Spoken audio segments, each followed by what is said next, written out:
I think of what my parents would say if they could see their daughter at this moment, alone in John's bedroom.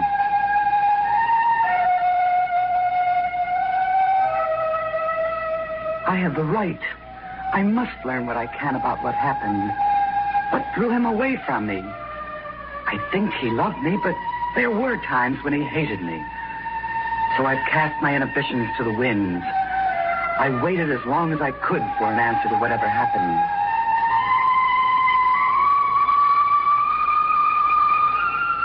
I've let myself in and found what I was looking for. John's diary. I've always known he kept one.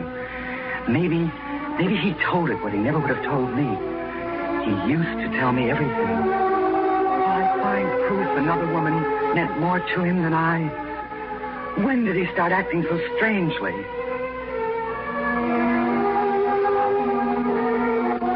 April. Yes, April, I think. Here is the first entry for that month. Something is wrong with me lately. I am not feeling very well. Actually, that is a ridiculous statement. For physically, I am as fit as can be. Living as I do here on the farm, half out of doors, sleeping like a log. Eating the good country food my housekeeper prepares so carefully for me. How could anything go wrong with the solid and well-constructed machine that is my body? No, it is something deeper and less tangible than that. It is very hard to put into words. What I am most conscious of is a division within myself, a conflict of desires and emotions. I find myself wanting to do something and yet not wanting to do it at the same time. Last night, that business of Janet, I was freshening up with the usual anticipation that I always feel when I'm going to see her, when suddenly I experienced the most positive reaction against going to her house. My whole system stiffened with revolt against the idea. And for a moment, I found myself actually disliking her. No, let me be completely honest, actually hating her. Now, this doesn't make sense. She is my darling, and without her, my life would be empty and worthless to me. Of course, I overrode that ridiculous feeling and walked across the knoll to her place anyway. But somehow the evening was spoiled. I didn't feel the same unalloyed pleasure in the company that I always do. Part of me was at peace and at home, as I always am, and the other part wanted to rush away, to be free of her. And since I did not indulge that strange whim, just sat there being hateful and critical of her. It makes no sense. There are other times, too, when I feel this inner conflict. I'm torn two ways about so many things lately. I must get a grip on myself. Pull myself together. May 3rd. How can I feel sorry for people who feel a hammer beating in their brains? In my brain, there are two hammers beating constantly. When they beat together in rhythm, I find I can endure it. But when they start their counterpoint, hitting out in opposition to each other, sometimes I feel as if I'm two different people, constantly warring with each other. My body is a battleground, and two personalities inside me are contending for supremacy. May 5th. This horrible war in me is still raging. Neither character will reconcile with the other. For every impulse I feel to do something or say something, there is a counter-impulse against it. Nothing is clear, simple, and uncomplicated anymore. Torn in two directions, any action becomes difficult, a struggle to complete. I just cannot decide things. May 21st. I am two people. I can feel it so plainly now. Why did I never recognize that fact before?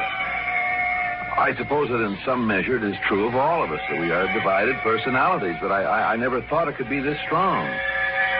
The two inhabitants of my physical shell refuse to be still. They are constantly fighting. In my brain, the two hammers are always at it. They beat out the minutes of my life in fearful opposition, as if each one were struggling to force its rhythm upon my pulse and heartbeat. I suppose one is probably good and one bad. That is usually so. With me, which is which? I'm so confused, I can't tell the difference. Whichever one is in the ascendancy seems to me the most desirable self, the leader my body must follow.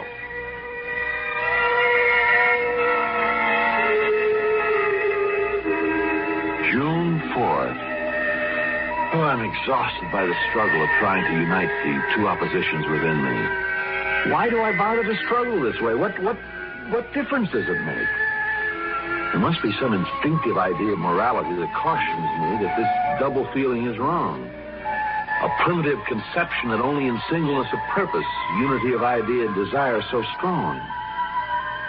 Do I harm anyone besides myself? Is there any possible menace to Janet in this situation within me? I am afraid and ashamed, and sometimes of the violent reactions that I have against her.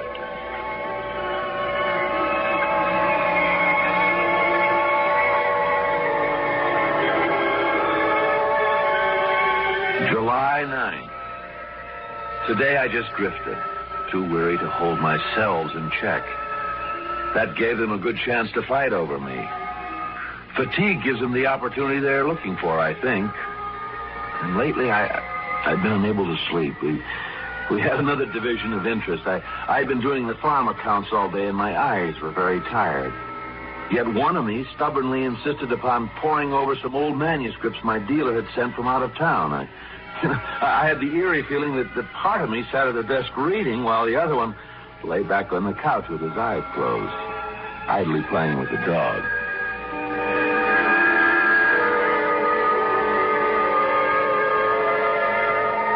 July 25th. What would Janet say if she knew how we felt about her? I know that my erratic behavior is causing her unhappiness, but how can I explain this thing? One of us loves her so deeply, so surely. There's no joy in life for me without her. And then sometimes I hate her so viciously, so fiercely that I would like to kill her.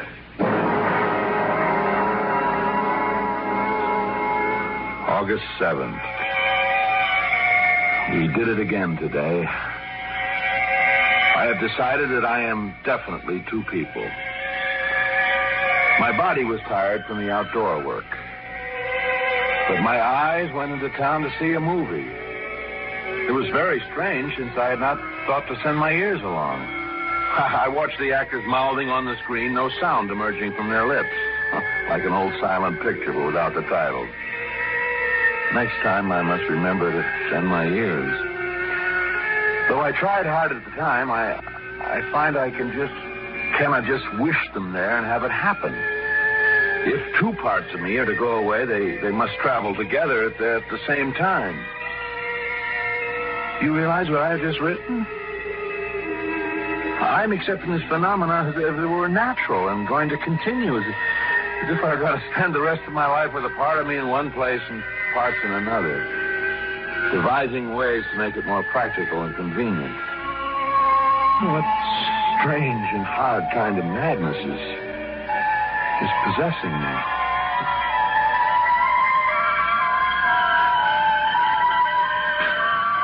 August 21st. If I am to be capable of this trick, that of sending parts of me off on some errand or another while other parts sit quietly at home, I'm resolved it shall be profitable. Now, last evening there was a symphony in New York.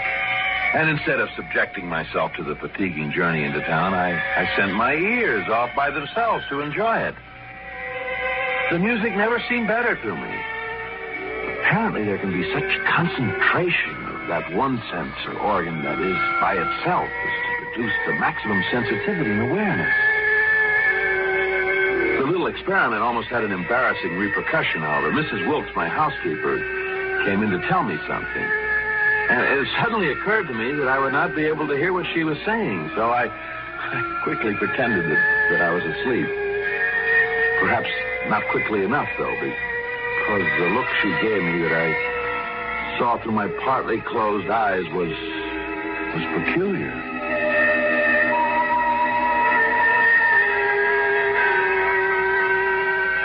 September 1st. I've been continuing my experiments.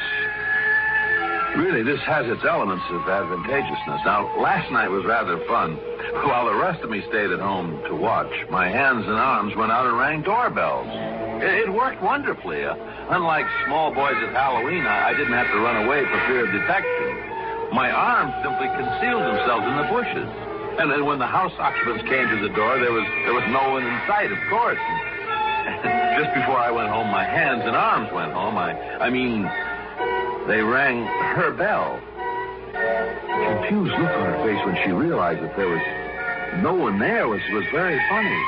I shook with this inward laughter.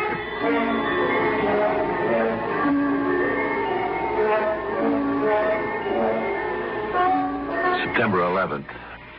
I haven't seen her recently. I've been too busy making my investigations of myself, of my two selves.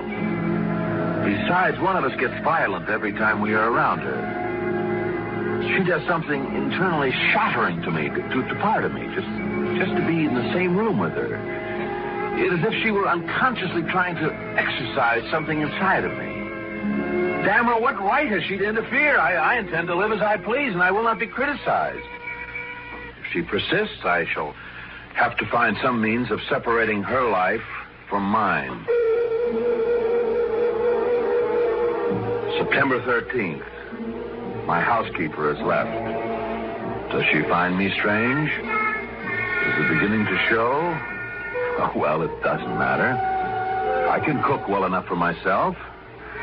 I'm not very hungry either. I am certainly not eating for two. September 21st. I feel better this week. I've been continuing with my experiments. It is a strange but positive kind of pleasure. I have a feeling of such incredible power, a strength double that of others.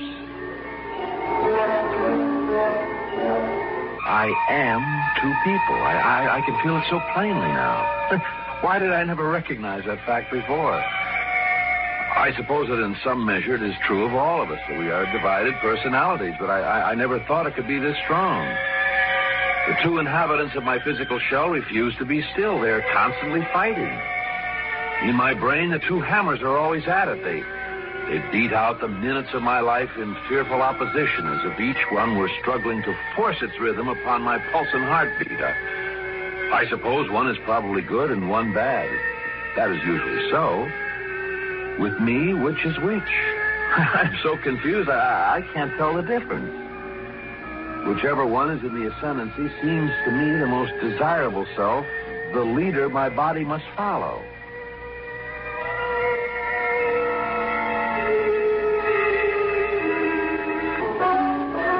September 29th. I must keep away from Janet. I'm likely to do her harm. Last night, we both went out to see her. Part of me was lonely, wanted to be warmed by her personality. I've seen very little of her these past 3 months. And the other part just sat there hating her. I finally had to leave abruptly when I found my hands wanting to fasten themselves on her long white throat. And no matter how I tried, I could not fight down the desire to strangle her. October 11th. Most of my trouble is at night. I find that my thoughts become so absorbed with her chiefly after dark. So that is the time when I must be most careful to find myself these dual occupations. All the work gets done around here at night. The animals are baffled, poor beasts. I exercised the mare in the moonlight last night, but left my head at home. October 17th. I am worried and very frightened. Tonight, Janet nearly came to great harm. I was tired and a bit careless. I wanted to sleep for a change.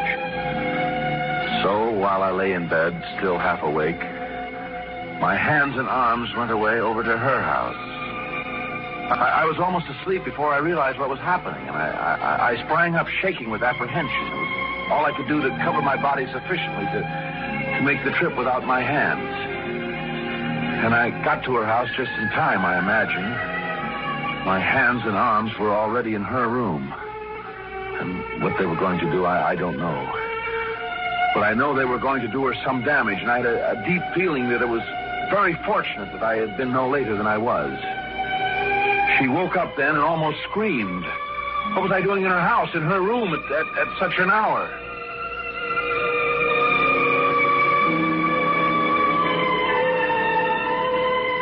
October 23rd. Today I find I am filled with hate for Janet. How I hate her. She is destroying me this way. It is no longer possible for me to even pretend to enjoy myself. She is limiting my action, my freedom. All I do is work, so as to be too busy to go near her. But I want to go near her, to see her, to be with her. Why does she have to hold me back this way? November 22nd. Tonight I am desperate.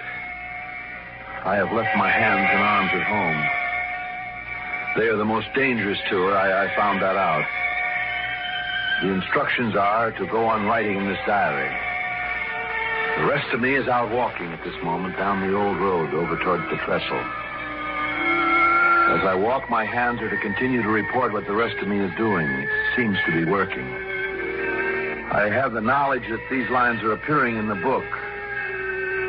How black the night is and how cold. The road is full of ruts, and these are covered with ice. Every now and then I slip a little as I walk. I must be more careful. Ahead of me, I can see the faint outline of the railroad bridge as it crosses the gap between the two hills. How tall the supports for the tracks are. The drop must be a couple of 100 feet at least.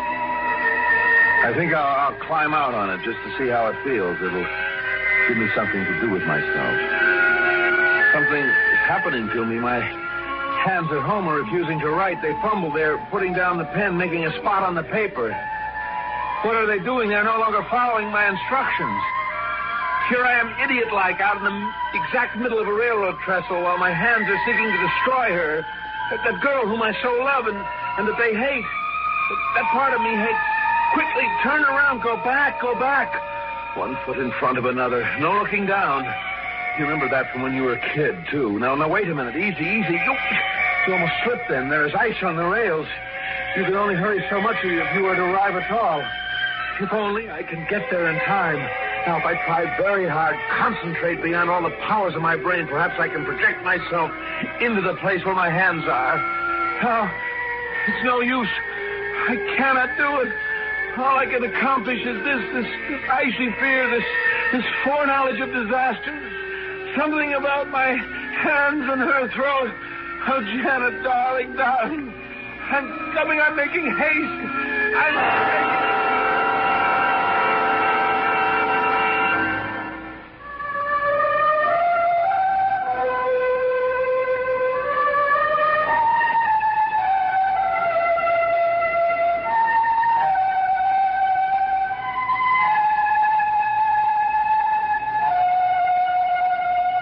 November 23rd.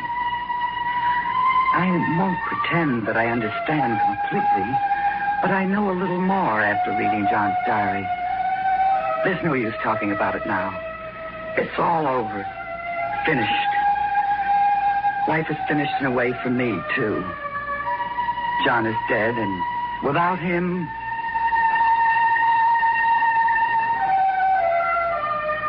They found his body this morning in his study. And here in his bedroom, these words that raise more questions than they answer. I had a nightmare last night. I thought I was being strangled, choked to death by two powerful hands that hated me with a live and vengeful hate. I tried to cry out, but those two hands cut off all sound that I could make. I felt myself slipping away, dying. And then, suddenly, I felt a crash somewhere, far off. And just as suddenly, the hands withdrew from my throat. My breath came back slowly. I remember hearing the clock downstairs strike.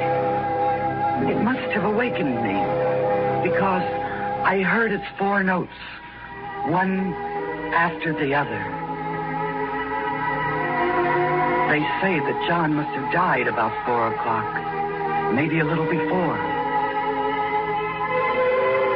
I must remember to keep this scarf around my neck at the funeral. Keep it high and well tucked in. Otherwise, the purplish bruises on my throat will show.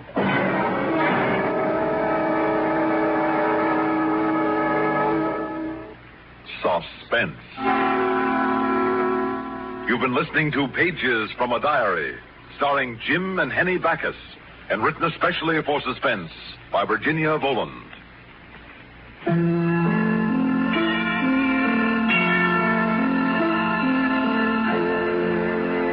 Suspense is produced and directed by Fred Hendrickson. Music supervision by Ethel Huber.